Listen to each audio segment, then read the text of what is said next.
What's going on, ladies and gentlemen? Welcome to National Team Volleyball season. This is the annual Volleyball Source Men's Volleyball Nations League preview. My name is Rob St. Clair. That, of course, is Mr. Everett Delorme. We are very excited for the 2024 Men's VNL.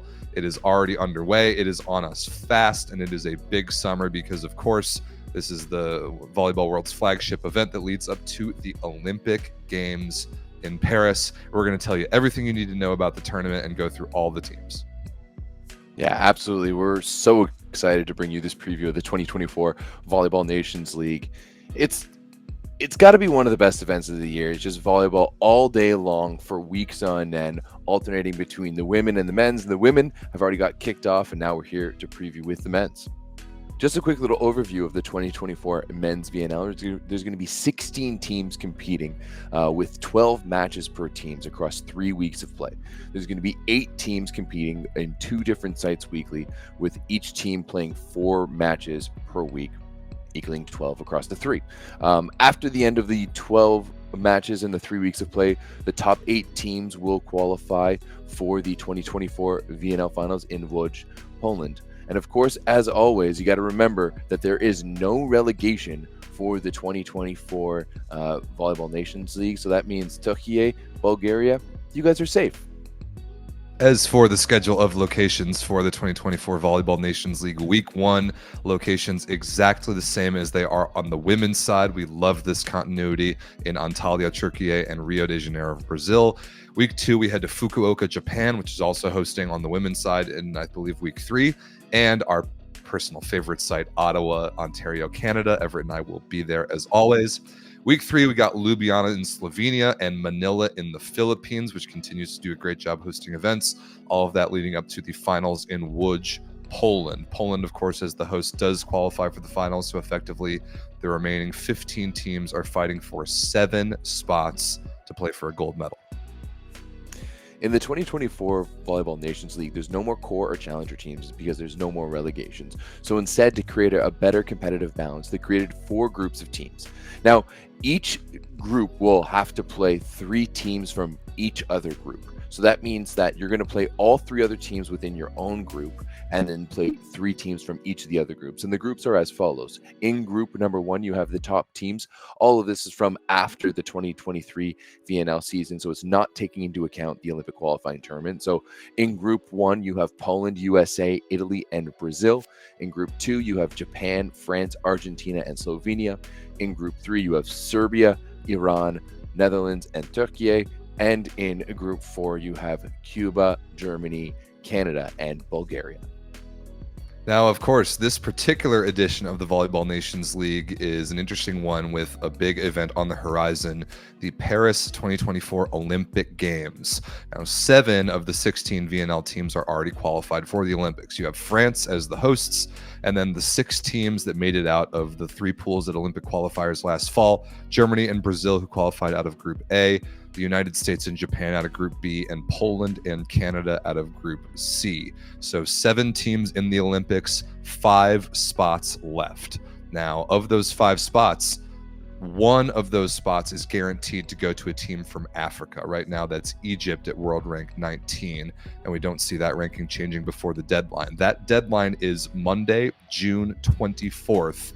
Of this year, 2024. That is right after the conclusion of the preliminary round of this year's VNL. So after 12 matches of VNL, the remaining 4 highest ranked teams in the world who are not already qualified for the Olympics, those 4 plus Egypt will complete the field of 12 for Paris 2024.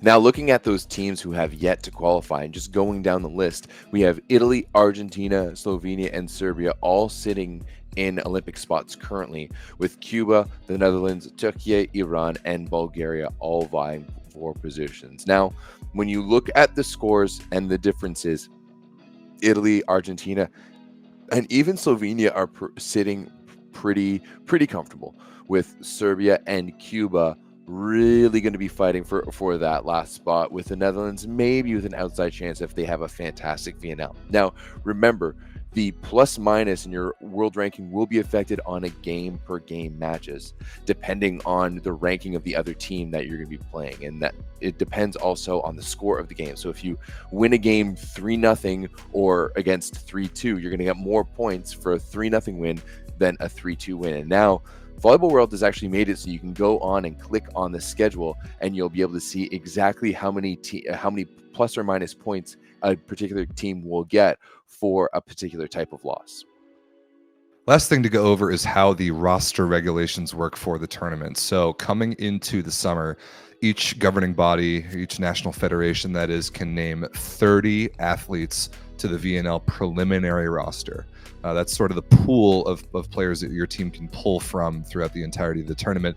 Before each week, each team selects just 14 players and up to 4 alternate players that make the trip to each preliminary round site. And the alternate players are a bit new this year. We're still not entirely certain the rules about exchanging in alternates. But all you really need to know is that for every match, your team will be dressing 14 players. That's important to note because every tournament throughout the entire quadrennial cycle for the Olympics has a 14-player roster, except for the Olympics itself, which roster size is only 12 players. So a lot of hard decisions for coaches this summer heading into Paris to take their usual cruise of 14 players and drop that down to 12 to go to the Olympics.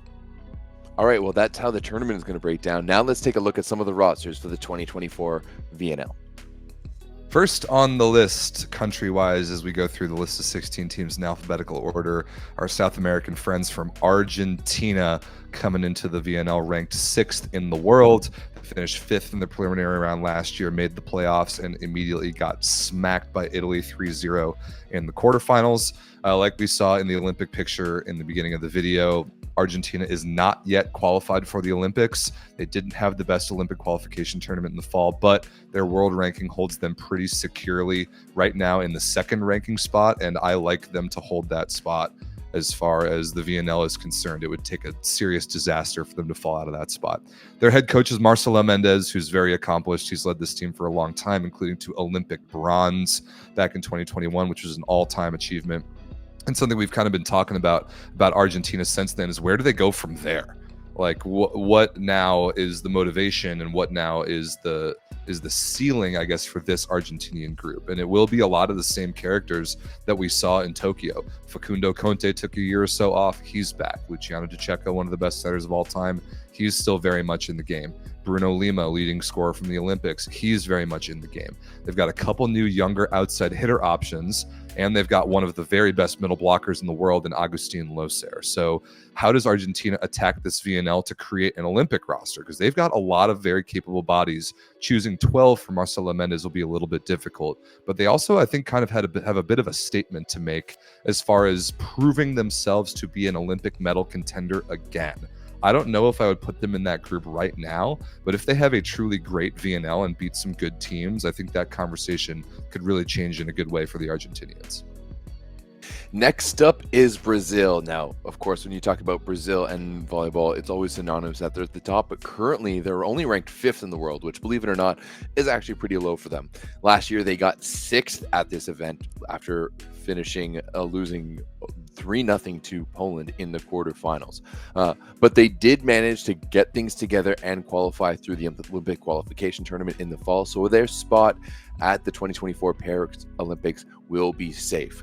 Now, looking forward to the 2024 Paris Olympics, the one big change this roster is making is bringing back the legendary Bernardino Rezende. And this coach has already led them to 2 Olympic golds and 2 silvers. Also, absolute domination of completely of volleyball over the 2000s. Bernardino is considered one of the best coaches of all time in volleyball, and bringing him back with the last breaths of this roster with Leal and Lucarelli and Bruno and Lucas, this is the last time we're really going to see this roster together, and it's going to be their last chance to really make an impact on the international stage. And they're going to be looking for a pair of young brothers in Alan and Darlin Souza to kind of make sure they can make it through on the right side, while the rest of those legends are chasing Olympic gold one more time. But they're going to need to get through the VNL first, of course, and this year with their outlook, Brazil is going to be looking to be on the podium to prepare to win in Paris. Next on the list, we have Bulgaria coming into the tournament ranked 20th. They finished 15th in the preliminary round last year, just barely dodged relegation at 2-10. They are not qualified for the Olympics, and they have absolutely no chance to do so. However, a couple moves this summer that I think are interesting. One is the hiring of Gian Lorenzo Blengini as their head coach. He's led Lube Civitanova to great success over the past couple years in the Italian club league. He's also coached their most promising young superstar, Alex Nikolov, their outside hitter, at Lube the past few years. So that relationship is already well built. The problem for Bulgaria is that Alex Nikolov will not play this VNL. He will not be on the roster. He had a minor surgery after the club season. He is recovering. Since Bulgaria has no chance at the Olympics anyway, that is okay for him to basically take the summer off. However, if you were missing players named Nikolov, don't worry, you got one. Simeon Nikolov, 17-year-old setter, younger brother of Alex, made a little bit of an entrance for Bulgaria last year at the Olympic qualifiers, helped them steal that match against the Netherlands and against Belgium, that helped Canada get into the Olympics last year, very notably. Simeon Nikolov will head to Long Beach State this fall, just like his brother did. He is a young prospect to watch. Other than that, for Bulgaria, don't expect much, especially because nothing is on the line, given that there's no relegation this year. This will be a year for Gian Lorenzo Blengini to figure out the team, put some structure in place for the future. Next up is my home and native land of Canada. Now, Canada is currently ranked 12th in the world, and looking back at the results from last year's 12th and 3-9 is a lot worse than I remember, to be perfectly honest. Of course, things are glossed over after a great Olympic qualifying tournament where Tuomo Semaduo led this Canadian team to qualify for their third straight Olympics. Maybe they needed a little bit of help from Belgium. Yes, Rob, I know you just made that joke, but you're right. We needed a little bit of help from Belgium, but still, the boys got it done and qualified for the Olympics. So now for this VNL, you can kind of test things out. Semaduo has picked an 18 for this summer, and that's what they're going to be rocking with. And there's only a few decisions that are going to need to be made for this roster, but Canada is definitely going to be looking to solidify themselves and prove that qualification run wasn't a fluke, and that even if Belgium didn't give them that hand, that they still deserve to be a top team and a top 12 team that goes to the Olympic Games. And that will go a long way with a roster that has matured a little bit from after last year. We saw Stephen Marr and Eric Lepke have an amazing run with Monza this year, alongside Arthur Schwartz, who wasn't there as much for the Olympics, but was huge throughout the regular season.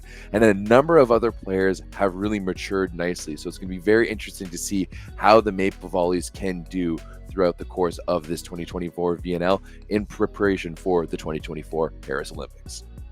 Up next, a very interesting team from Cuba, looking to qualify for the Olympics this year for the first time in really forever, and notably the first time after the era where their players have now been given the flexibility to go overseas, play professional club volleyball, come back and still play within their country. Of course, if you go way back, Cuba took second at the 2010 World Championship with the likes of 17-year-old Wilfredo Leon, as well as some other superstars. So much has happened within that country since then that their volleyball team is only just now kind of starting to rebound from that. But what we saw last year in Cuba's first Volleyball Nations League, even though they finished 13th, the flashes were there. They beat Brazil in 5 in Ottawa. Everett and I were there. We saw it. We saw what might be possible for this Cuban team, even despite all the difficulty they face as a federation. Right now, they're ranked 11th in the world. They are one spot out of Olympic qualification zone. They have a very legitimate chance to do some damage in this VNL, to fight basically head-to-head against Serbia to go to the Olympics, and the man to lead them to do so is Jesus Cruz Lopez. They got rid of their old coach after last year's VNL. Cruz Lopez came in. They had a good showing at last year's North America Championship. They almost got an Olympic bid at the Olympic qualification tournament in Brazil, beating Brazil in the process. So this Cuban team is very good. Robert Landy Simon, the legend himself, is back with the team to make one more run and finally represent his country at the Olympics. And I think they might have finally got their setter position answered as well with Christian Thondijk, who had a pretty decent club season over in the Turkish league this year. So this Cuban team, very physical, massive arms, really explosive, and they're just starting to put all the pieces together that I honestly kind of like them to get that last Olympic spot, but it will all be decided with the 12 matches they'll play in this year's Volleyball Nations League. Ah oui, la France. France is definitely in one of the most interesting positions coming into this World Nations League, mostly because not only are they the host of the Olympics, but they're also the defending champs. So they have some unique pressure sitting on their shoulders coming into the season. And if there's one team that could honestly kind of handle it with a laissez-faire attitude, it is this French team. And they've been known to take things more or less seriously at times, but we know when this French team buckles down, they can be the best of the best. Ingapeth, Tilly, Brizard, Chininyeze, Le Goff, Petri, Grebenikov. This is a roster that could win a tournament. This is a roster that could win a VNL and could win another Olympic Games. And they would love nothing more to do so than do it at home in Paris. But first, they're going to have to do it in the VNL. And, you know, Gianni, maybe the hunkiest man in coaching in volleyball, is going to prime this roster ready to go for a big run at as the home team at the 2024 Paris Olympics. Up next, we have Germany, who the last couple of VNLs have been one of the sleepiest, most boring, and kind of most irrelevant teams in the entire tournament, especially last year, finishing 11th at 3-9. Just really were never a factor throughout the VNL, or really the European Championship for that matter, until they brought back out of semi-retirement from the national team the all-time legend that is George Grozer. The opposite, who was at one time one of the very best players in the world, has been killing it in the club leagues all over Europe, keeping his body ready to go just in case he got the call from Coach Michał Winiarski to try and help Germany qualify for the Olympic Games. And boy, did he ever do so. The Olympic qualification tournament last fall, Grozer came in at age, I think, 38, give or take, and delivered one of the all-time greatest performances we have ever seen. He put up scoring numbers in those 7 matches that a person of any age shouldn't be capable of, much less a guy towards the end of his career like that. So Germany went 7-0 in that Olympic qualification pool, grabbed the spot, and now this entire VNL, they are playing with house money. Do not expect to see Grozer whatsoever this VNL. Expect just to see a little bit of data collection from Winiarski about who his 12 Olympians are going to be, but he is going to give his workhorse, Grozer, at the tail end of his career, all the time off that he needs to try and play and win 6 matches at the Olympic Games. So I wouldn't expect very much from Germany this year in VNL, but don't forget that lurking in the background is a team that can come out of nowhere and shock the world in the Olympics, just like they did last fall in Brazil. Next up is Iran. And now Iran is a team that was super relevant and a threat at all times throughout the 2010s. But so far in the post-pandemic world, they've yet to produce anything really relevant. We saw that in last year's tournament where they finished 14th and currently ranking 15th in the world. Last year, they just had a 2-10 record, and honestly, probably not expecting much more from that other than that. They have a new head coach this year with Mauricio Mota Pais coming in, the Brazilian who's previously spent some time as his assistant coach with France and coaching teams like Tours and Paris and the Panasonic Panthers in Japan. Honestly, in this post-pandemic era, I don't really expect much from Iran. We know Amin has the ability to put up some big points, same things with Horia and Salehi, but they just don't have the magic for me of what they used to. Now, maybe they'll be able to prove me wrong. They did qualify for the playoffs 2 years ago, back in 2022, but in 2023, they weren't relevant at all, going 2-10, and I would expect more of the same in 2024, to be honest, for Iran. Next on the list, the reigning world champions from Italy, ranked 3rd in the world coming into the VNL. They failed to medal last year, as they so often do at the VNL. Their fans really like to claim the VNL does not matter to them. But in this year's case, I'm just kind of curious to see what they do with it, because Italy is not yet qualified for the Olympics. Even as the reigning world champions, they did not have their best Olympic qualification tournament last year in a very difficult pool down in Brazil. However, being ranked third in the world, they hold the top spot right now of teams that aren't yet qualified, and I'm not even sure it's mathematically possible for them to miss out on the Olympics at this point. What I'm interested, though, is how do they attack this VNL? Typically, Italy will send a much younger group in week one and then kind of throw all the resources at it player-wise from then on out. But for some reason, it never kind of produces a whole lot of success in the VNL finals. Now, they are built to do quite well at just about any other tournament in the world. And Ferdinando Di Giorgi has one of the greatest, and maybe the greatest, pipeline of talent and system of developing players, maybe in all of volleyball. What he also has is the best player in the world, who just won a Champions League a couple weeks ago. That, of course, is the unicorn, Alessandro Micheletto, the 7-foot left-handed outside hitter, who is a freak of nature and can single-handedly win Italy a tournament as he has in the past. So how seriously does Italy take this VNL? How much do they care about the results of this VNL? Probably not much, but this is absolutely an Olympic medal contender. Don't get it twisted. This Italian team is tremendously good. They are amazing at every starting position. All they kind of need to figure out is who are their last couple depth pieces to fill out the 12 to go to Paris and try and grab a medal for the first time since, I believe, 2016. Next up, we have Japan. Now, I know most of you are expecting me to say something funny and say how they don't deserve it, and last year was maybe a fluke, but to be honest, I really like watching this Japanese team play. They're fun, they're dynamic, and they play a pure style volleyball that really no one else can replicate.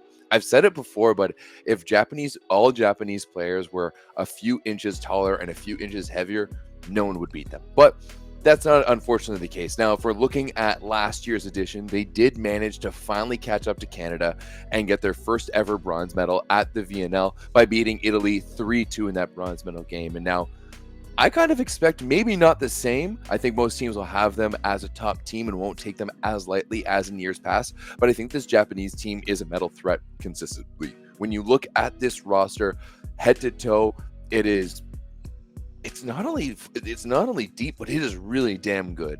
Ishikawa and Takahashi, that's a damn good outside duo. And then you have maybe the most complete opposite set with Nishida and Miyaura on the opposites. You can kind of use either of those guys and both of them can go off. Of course, Sekita still, I think, is one of the best setters in the world. Same thing with Yamamoto in the libero position, and Onodera and Yamauchi are real solid down the middle and probably a little bit underrated. So when you look at this team that Philippe Blaine has molded, to me, post-pandemic Japan is a completely different story, and I think is a medal threat, and I think that will continue to be the case in the 2024 Volleyball Nations League. Up next, we have the Netherlands, ranked 13th into the world coming into the VNL. 10th last year in the preliminary round. They started off real hot. They finished only 5-7. Definitely a bit of an underachievement in that tournament. Missed the playoffs. Then they went to the Olympic qualifiers over in Pool C in China and had a disaster of a tournament. Horrendous tournament for the Netherlands in the Olympic qualifiers. Dropped so many points in the world rankings and have put themselves in seriously difficult position to try and qualify for Paris now through the preliminary round of the VNL. They need a miracle amount of points gained to hope to grab a spot to Paris through the Volleyball Nations League this year. Now, Everett and I are big fans of Roberto Piazza on this show. We've gone back and forth with him a lot. We will interview him in Ottawa, we hope, and get some more great sound bites from one of the most animated coaches in volleyball. But on a serious note, he's got a lot of thinking to do. He's got a lot to figure out. And while he does have one of the very best players on planet Earth in Namir Abdelaziz, who is an opposite that can pop off for 30, 35 points at a moment's notice, I kind of am of the take that the Netherlands relies on him a little bit too much.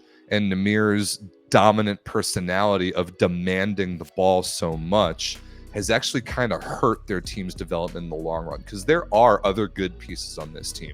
There are good outside hitter pieces. There are a couple good middle blocker pieces. I think Vessel Kiemink is a perfectly decent setter. I think Robert Andrinja, who will play libero for them, is perfectly good. Their highs are pretty high. They just lose too many close games, and they lose them in sort of head-scratching fashion. So for the Netherlands to make a push towards Paris and towards the VNL playoffs, which are going to be one and the same thing in this case.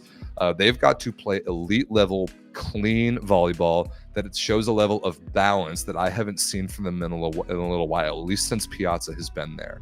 And that's going to require Namir Abdelaziz to take on a little bit of a different sort of personality or role within the team. Is he going to be capable of doing that?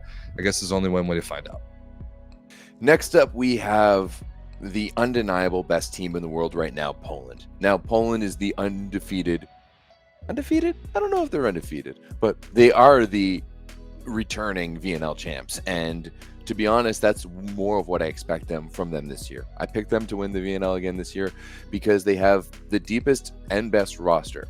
Nikola Gerbic is bringing back basically absolutely everyone. You've got Leon, you've got Semeniuk, you've got Slivka, you've got everyone but Drizga, really. And that's probably a good thing for this Polish roster. Now, as Rob does like to say, winning is a habit and you have to learn it. And Poland, while they did win last year's VNL, you know that they would love to do so again. And mostly because there's so many questions on this Polish roster. There's so many guys who could be filling up those different spots that they're going to be fighting tooth and nail from the beginning throughout this VNL in order to gain themselves a spot. Not to mention, you know that whenever Poland is involved, the pressure is immense. This is a team that is expected to win.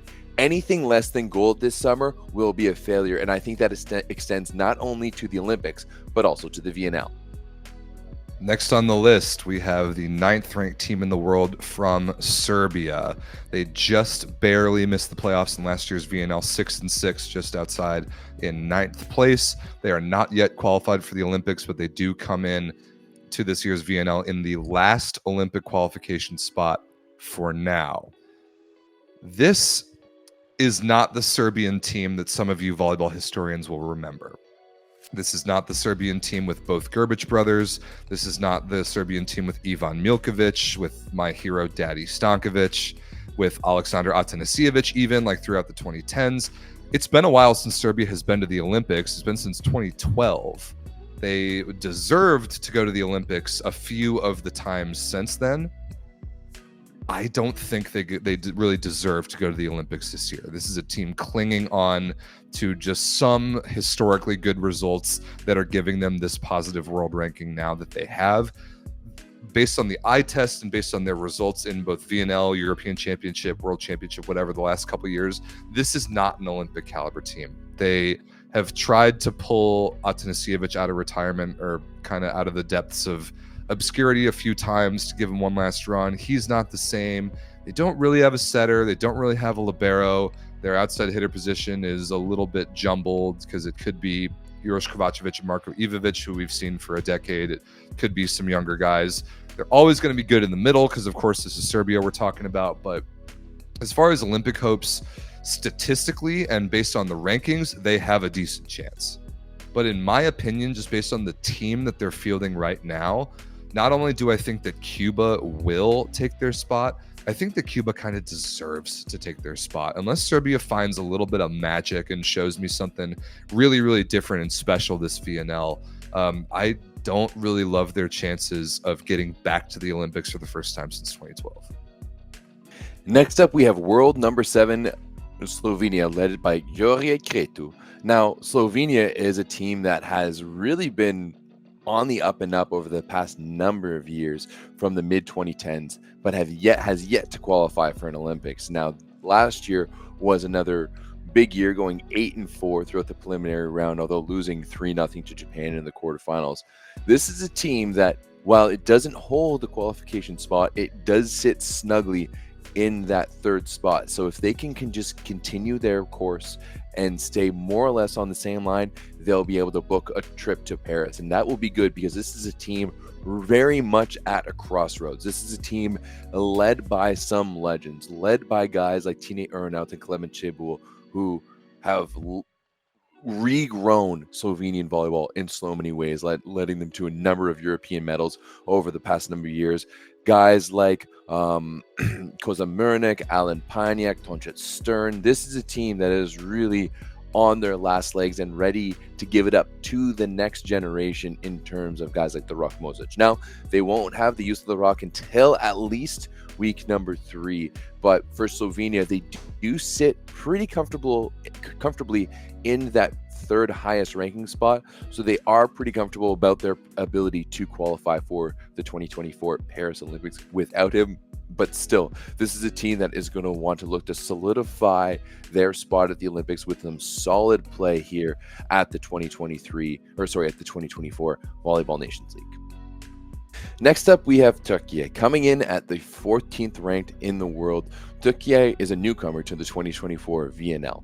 Now, they came through the European Gold League last year and through the Challenger Cup, and what got them here into the VNL. And to be honest, it's well deserved. This is one of the next up teams between them and Ukraine to come up through the ranks, and this is a legitimate team with big names like Adas Lugumja, up and comers like Efe Mandaracha and Efe Bayram, and of course the other Lugumja in Mirza Lugumja.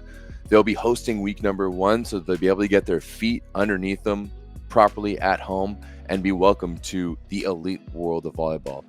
I think this is a team that may struggle a little bit. They still have a lot of talent on this roster, but not that much experience. I think the VNL is a tough competition to play. And just like we saw Cuba last year, it's tough to come in and really dominate right off the bat. And I think those first year woes are going to affect Turkey just as well. Last, but most certainly not least, the land of the free and the home of the brave, my United States of America.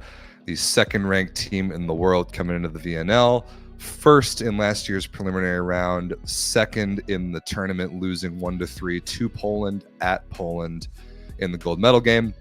We had an excellent summer, second half of the summer after that, undefeated at the NORCECA Championship, undefeated at the Olympic Qualification Tournament. John Speraw has got this particular group, probably the oldest group in the world, definitely the oldest group that will go to the Olympics, in a very, very good spot. And Speraw kind of shocked the world already through mid-May. John Speraw and the USA Volleyball Federation have already named the 12-player men's Olympic roster that the United States Volleyball Federation will take to Paris this year. Very unlike what this team has done before. We've already talked about it on our show, the 9x9, and in a separate video, so go check that out. But as for what we expect in the VNL, I do know that we will send a completely different group to week 1. The U.S. will go to Antalya in week 1 with a completely different group, young guys who are not on the Olympic roster, or even with a different head coach, so that the Olympians that have already been named can have 2 more solid weeks of training with John Speraw there in the gym with them and not have to fly across the world and back. But starting week 2 in Ottawa and beyond, it will be the Olympians that try to go through the VNL and finally win the thing. It has still been since 2015 at the World Cup since the United States men have won a major international tournament, and I'm not counting NORCECA in that category. So like I always like to say, Everett alluded to it earlier, winning is a skill that needs to be practiced. And when you have your roster that has already been named as Olympians 3 months before the Olympics, the VNL is an excellent opportunity to take that roster and practice the skill of winning. The U.S. is one of really only 4 teams, in my opinion, that has a chance at Olympic gold. This team is incredibly good. Their ceiling is very high. Can they capitalize on the experience and the talent on this roster to maybe put it together for a VNL finally? They've come close a few times. We will see if this might be the year.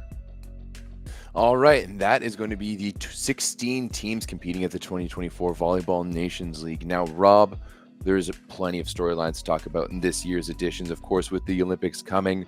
What are some of your favorite storylines and things that we need to look out for leading forward to this year's VNL? I think that on the men's side, there are a lot of very, very good teams in the world, but I think this VNL, once we kind of get into the flow of the tournament and teams kind of figure out what their strategies are for the tournament, whether they're already qualified for the Olympics or they're still trying to solidify that spot, I think we will be able to tell by the end of this tournament, once the Olympic pools are drawn, who the actual legitimate contenders are. once we go to Paris, who the actual legitimate medal contenders are. Because there are a lot Canada. of teams that are good. Canada, obviously. There are a lot of teams that are good, but there are a very select few that I think are legitimate Olympic medal contenders. My short list for that is the United States, Poland, Italy, and France. Those are the teams that I think really can go and win an Olympic gold right now. But there are other good teams, like Argentina is really good. Japan is really good. Slovenia can be really good. I mean, You're going to skip over Brazil. You're going to skip over Brazil with Bernardinho, with the magic, so that's with the goggles. The goggles. Bernardinho. See, that's kind of what I'm talking about, is that this VNL can identify some new and different things. Like, I'm going off all that we saw last summer, because last summer was packed with so much stuff. VNL, continental champs, Olympic qualifiers. But things have changed since then. Brazil is an excellent case. They got rid of Renan Zalzotto. They pulled Bernardinho back out of retirement. Can he get the most out of this group in its last run, like you mentioned earlier, that can, I don't know, can recapture some of the magic from the last decade? I don't know. I think this VNL can prove some of those things to us and can start and sort of set the stage for some teams to surprise or to disappoint or to, I don't know, just manage some expectations going into the Olympics. This will give a really good picture to us of who teams are. Because even though it might take a week or two for some teams to get there, by the end of this VNL, especially for the teams that make the finals, we will see a pretty good glimpse of who these teams are and who these teams might look like when it comes Paris time. So even more so than I think on the women's side, this men's VNL is going to be an excellent prep for the teams and for us, the kind of the media and the consumers, of a stage to be set, of a really nice detailed appetizer for the Olympics come later in the summer. Now, Rob, of those 4 elite teams that you've mentioned, which one do you think is most important that they win this version of the VNL leading into the Olympics in Paris? That's an excellent question. It's weird to say, but I honestly think it's Poland. So like you said when we previewed their team, there is no volleyball team in the world, at least on the men's side, that has more pressure than Poland. That is, I mean, we've sung the praises of their club league the entire season long. The Polish volleyball culture is tremendous. Polish volleyball media is the best in volleyball by far. And for some reason, even though since Nikola Grbic has taken over, but before that, the Olympics is that one tournament that has eluded Poland. They've been good. They won 2 world championships in 14 and 18. They've won Eurovolleys, they've won VNL, including last year, but they haven't won an Olympic gold. And what I'm curious to see from them about VNL is how do they take that massive group of talent that they have and pick 12? That's going to be a very hard job. And even within that 12, creating clarity of roles within the 12, like, do you have, Everett, do you think that you know, or that Nikola Grbic knows who Poland's starting 7 is right now? No. I don't think so either. And although maybe, actually, maybe, because he did come out in saying that, like, there's not going to be any questions on whether or not Leon is a starter on this team. So maybe he does have... Did he say it one way or the other? Did he say he's a starter or not? I think he was saying he was going to be a starter. That was the whole thesis. That's so interesting, because you have Fornal, who won MVP of the Plus Liga, Kamil Semeniuk, who was better than Leon on Leon's own team this year, like Śliwka, yeah. Picking a starting 7 for this Polish team is going to be so hard, and I think that VNL this year is an opportunity to figure that out. Yeah, they could win this tournament with any combination of players. Like, seriously, they're that good and they're that deep. But I do think there is pressure to discover an identity and define a little bit of role clarity for the 12 that end up going to the Olympics for this VNL. That is going to be really hard to do. And it's weird to say that a team that good is like kind of needs this VNL in a very unique way, but I'm kind of going to stick with it just because of Poland's Olympic history. That certainly doesn't help their case. Fair enough. Now I'm going to answer my own question, and I actually think, Rob, that it's the USA. Okay. I think that the USA is the team that most needs to win a tournament leading into the Olympics. Mostly because when's the last time they won a tournament? When's the 2015 World Cup? So when you rookie year, and you're talking about a World Cup.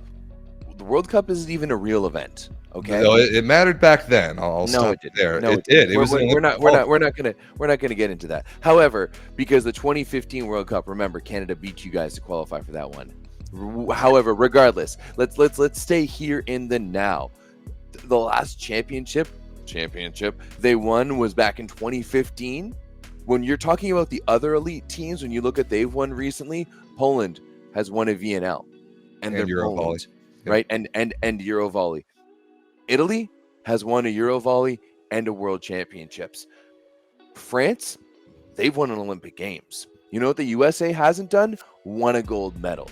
Now, furthermore, if you want to look into it even deeper, the last time the USA did win a gold medal at the Olympic Games, going back to Beijing in 2008, they did break up a legendary run of 6 in a row by Bernardino and Brazil by defeating them in the finals of the World League in 2008. So Excellent I point. think that just for the continuity's sake, but also just that belief that they can win a gold medal, for me, to consider USA a legitimate threat and not just an outsider who's on the property but not actually in the house playing the game, USA needs to win a gold medal at the VNL. Interesting. Very interesting. I think no matter what happens with the VNL, the USA is a gold medal contender at the Olympics. Of course you think so. Of course I think so. Of course I think so. But this team is ready. I think this is the group, and I'm real excited to watch them. We're going to get up close and personal with them at the VNL in Ottawa. Let's go. Cannot wait. That's a good note for all you people. You just must subscribe to this YouTube channel right here. You just have to. You have to, because we're gonna be so in deep with all the teams of VNL. We're gonna be there. It's gonna be awesome. Everett, there's only 2 things left to do. I was gonna ask you the same thing. Who's gonna win the tournament? Yes. And who are gonna be the 4 teams that get the last 4 Olympic spots? Okay. Poland is going to win the tournament. Okay. I think they're the best team in the world, and it's going to take a Herculean effort to defeat them. Mostly because if someone doesn't work, you just literally go down that list. Leon, Fornal, Slivka, Semenya. Like it's ridiculous. And they're playing the finals at home, and that's the best home crowd in volleyball. Yeah, exactly. I forgot about that whole thing. Right. Too. So they're so good at hosting events, but it's just such a cheat code for their team to play there. It's crazy. Yeah, it is. So yeah, I'm picking Poland to win. And as for the teams who are going to be qualifying, I'm looking at Italy, Argentina, Slovenia, and Cuba. I think Cuba is going to jump over Serbia. I want to see another Norsica team in the Olympics. One that isn't Mexico, one that actually deserves to be there. One that is actually not Mexico and actually deserves to be there. You're very right. Flashbacks to 2016, although the way they did get there was awesome. Yeah, the old days of the last chance qualifier. Yeah, but also defeating Puerto Rico in a crazy 5-setter at Edmonton. That one was a real good game. I was still in good mood before Cuba trounced us. One of only 2 times. That's it. Ronnie talks a lot of shit, and Cuba's only beat us like twice. So keep moving, little man. But yeah, honestly, as you said, picking Cuba to go to the Olympics. because I do think they're a better team, and this team is a lot of fun to watch. And I think they deserve it. And ultimately, I want to see Robert Landy Simon at the Olympics at least one time. He is a legend in this sport. He will go down as an all-time great. There's no doubt about it in my end. We call Shaq the most dominant center in the history of basketball. There's no doubt in my mind that Robert Landy Simon is the most dominant middle in the history of volleyball, right? And we would be remiss, and it would do injustice to the sport if he doesn't qualify for the Olympics. So I'm going Cuba all the way in this one. Couldn't have said it better. I've got the exact same 4 teams to grab the last spots: Italy, Argentina, Slovenia, and Cuba. And I think all 4 are deserving. I think that the way that this Olympic qualification process has been remodeled for this year is going to create the best Olympic field we've ever seen, on both the men's and the women's side. Even more so the men's side, though, because France is so good, because they're the reigning champions as the hosts. But Cuba 100% deserves to be there with this group. Robert Landy Simon himself deserves to be there.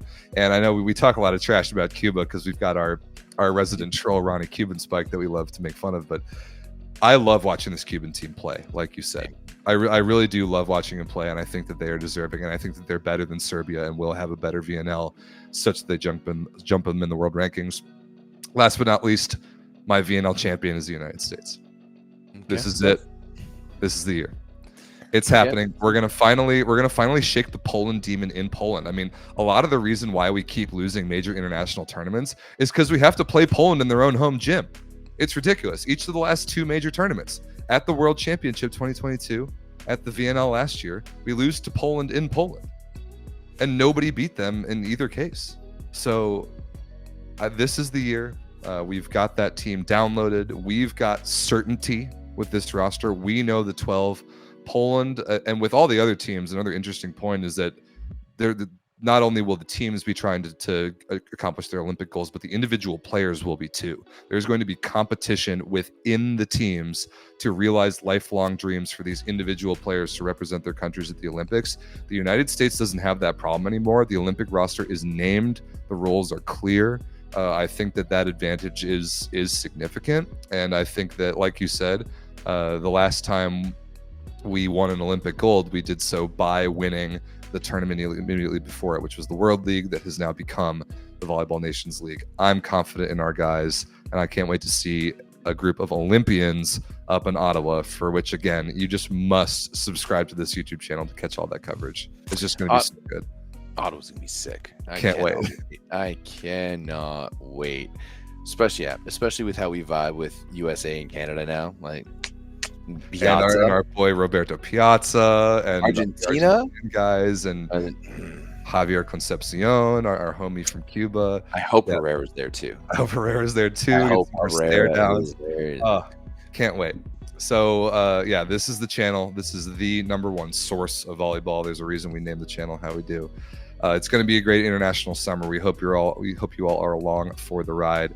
Give us a subscribe. Catch us weekly on our podcast, The 9x9. We're going to be talking about the VNL the entire time. Everett, what other sign-offs do you have for the people? That's about it. Make sure you tune in weekly to the 9x9. Make sure you subscribe here to Volleyball Source. Make sure you follow us and join our Volleyball Source Discord. And of course, love volleyball, people. Peace.